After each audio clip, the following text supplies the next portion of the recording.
Saya lulusan Teknik Elektro Universitas Gunadarma dan saat ini saya sudah bekerja di PT Mayora Indah, penempatan di Jayanti 2 sebagai Engineering Utility, dan saya sudah mengikuti pelatihan MEP dan HVAC di PT Mino Karya Sejati. Terima kasih. Saya akan menjelaskan bagaimana kita memahami untuk IPL atau iuran pengelolaan lingkungan, itu kepanjangannya. Kemudian apa-apa saja sih IPL itu yang harus kita perhatikan untuk pembayaran IPL untuk suatu unit apartemen. Di sini saya memakai contoh apartemen yang ukuran luas ini ya, luas 22 meter kuadrat, 1 bedroom ya. Nah, kita harus pahami dulu yang disebut IPL itu adalah pemeliharaan gedung ya, pemeliharaan pekarangan, dan pemeliharaan area umum dari apartemen. Jadi untuk iuran ini yang tiap bulan ditagihkan itu mengacu pada pasal 57 ayat 1 Undang-Undang Rusun. Apa aja yang perlu dipelihara di gedung atau di apartemen, seperti kolam renang, lift, dan pertamanan ataupun kita sebut landscape. Kemudian jika ada lapangan tenis, kemudian ada saluran pembuangan dan iuran sampah ya.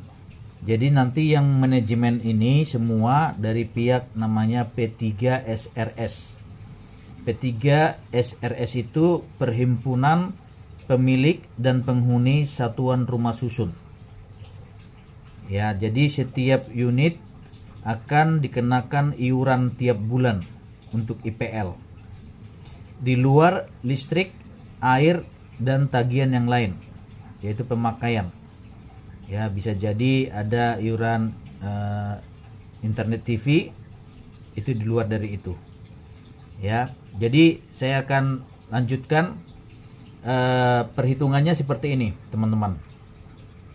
Ya, periode 1 bulan, tanggal 1 Agustus sampai 31 Agustus ya tahun 2022. Perhitungannya, luas areanya 22, kita per meternya dikenakan 15.200 dikali 1 bulan, jadi totalnya 334.400. Ini sudah aturan ADRT 1 rumah susun ataupun apartemen ya. Kemudian ada namanya kita dana cadangan DC, atau kita sebut adalah sinking fund ya. Ini artinya seperti kita menabung. Biayanya ini dikenakan Rp 1.100 dikali luas area unit kita 22, totalnya dapat 24.200. Jadi total IPL dan DC sama dengan 358.600 ya. Ini dari mana nilai ini, Pak? Kita dapat ini dapat dari hasil perhitungan dari apartemen kita juga memiliki namanya pemasukan dan pengeluaran. Ya, pemasukan apa nanti yang kita buat nanti masuknya adalah saldo pemasukan. Itu bisa dari pemasukan kalau apartemen kita ada yang dibuat untuk sebagai BTS. Mungkin di roof kita, di roof apartemen dibuat BTS, berarti sewa BTS itu menjadi uang masuk dari untuk profit apartemen. Kemudian uang masuk dari mesin-mesin ATM yang ada di apartemen, dia menyewa, itu dapat kita profitnya. Kemudian ada orang buat iklan di lift, iklan di spanduk di depan apartemen, itu dapat kita pemasukannya. Kemudian kita ada pemasukan untuk parkir.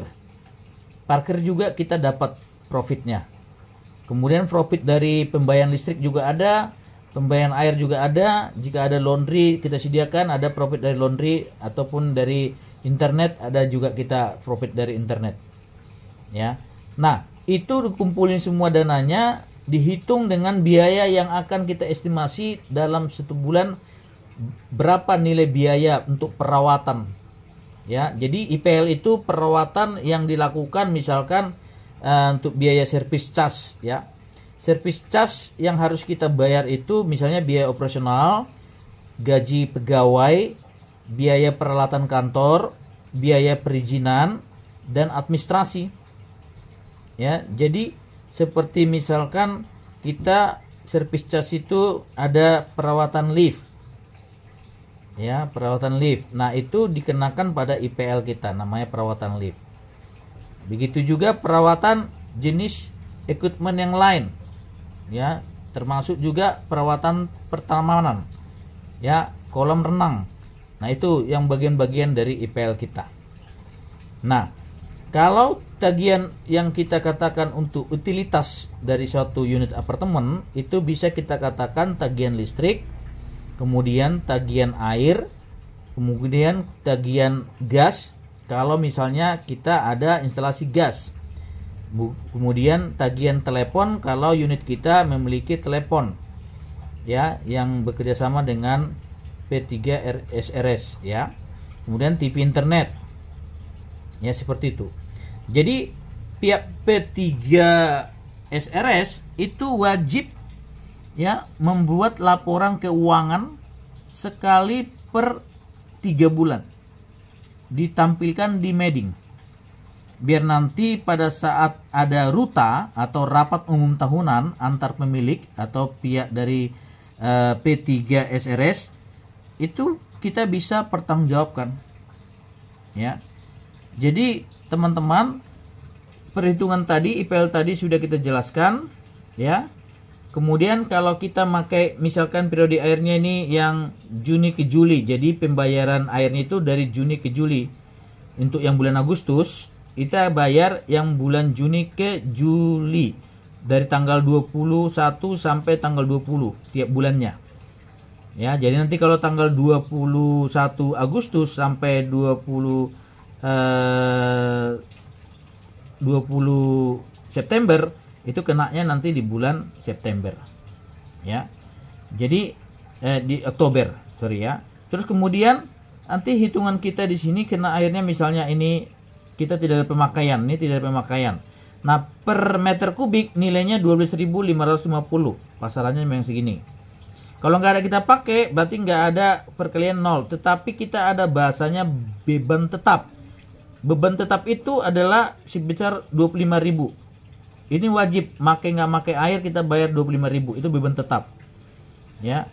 Jadi nanti jika kita ada pembayaran misalkan di sini ada 10 meter kubik kita pakai, ya, misalnya meteran awalnya 379 dan besoknya kita temukan meteran akhirnya itu 389, berarti ada 10 meter kubik, berarti kita kali 12.550, maka total menjadi 120.550.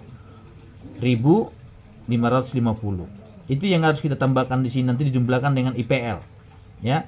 Jadi total kalau sudah begini nilainya, kita pakai abonemen, maka totalnya menjadi 32.000 karena ada biaya administrasi 7.000.